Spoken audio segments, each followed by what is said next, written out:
అందరూ అందరూ వస్తున్నారు ఇంకా ఇదే లాంగ్ కట్ ఇదే పేపర్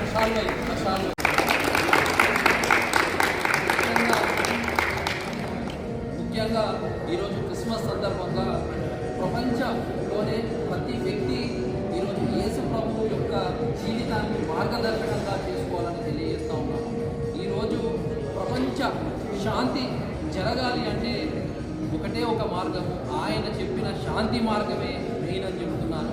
ఈరోజు ప్రపంచంలోనే ఏ ఆయుధాలు ఏ అణ్వస్త్రాలు అవసరం లేదు, ఆయన చెప్పిన శాంతి మార్గమే ఇంపార్టెంట్ అని.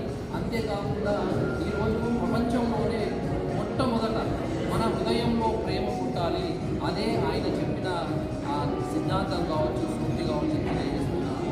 అంతేకాకుండా కరుణ, జాలి, దయ అలాంటి వాటితోనే మనం ముందుకు సాగుతూ పోవాలి.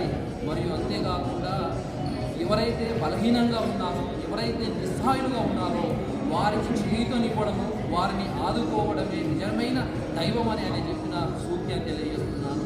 ఈరోజు క్రిస్టియన్ యొక్క ధర్మ సారాంశం ఏంటి అంటే ఒకసారి ఆలోచన చేస్తే ఈరోజు ధైర్యంగా ప్రతి ఒక్కరిని కష్టాల్లో ఉన్న వారికి, ఎవరికైతే అండగా కావాల్సిన వాళ్ళకి మనం నిలబడాలని తెలియజేస్తున్నాను.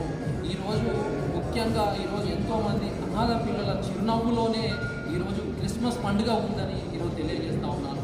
అంతేకాకుండా క్రిస్మస్ పండుగ అనేది ఒక రోజు కేక్ కట్ చేసుకునేది కాదు, కనీసం ఒక ఇద్దరికి సహాయం అందించడమే నిజమైన క్రిస్మస్ పండుగ అని ఈ సందర్భంగా తెలియజేస్తున్నాను. ముఖ్యంగా ఈరోజు క్రిస్మస్ ధర్మం యొక్క సారాంశం ఏంటంటే క్షమించడం. ఎందుకంటే కక్ష లేకుండా క్షమించడం, ప్రతీకారం లేకుండా ప్రేమించడం, ద్వేషం లేకుండా దయతో జీవించడమే క్రిస్మస్ యొక్క ధర్మ సారాంశం అని తెలియజేస్తున్నాను. ప్రతి ఒక్కరూ ఒక రోజే కాకుండా 365 రోజులు సాటి మనిషికి ప్రేమగా, దయతో, కరుణతో సహకారం అందిస్తూ ప్రేమను నింపడమే నిజమైన క్రిస్టియానిటీ అని తెలియజేస్తున్నాను. థ్యాంక్ యూ అండి. Video happy Christmas.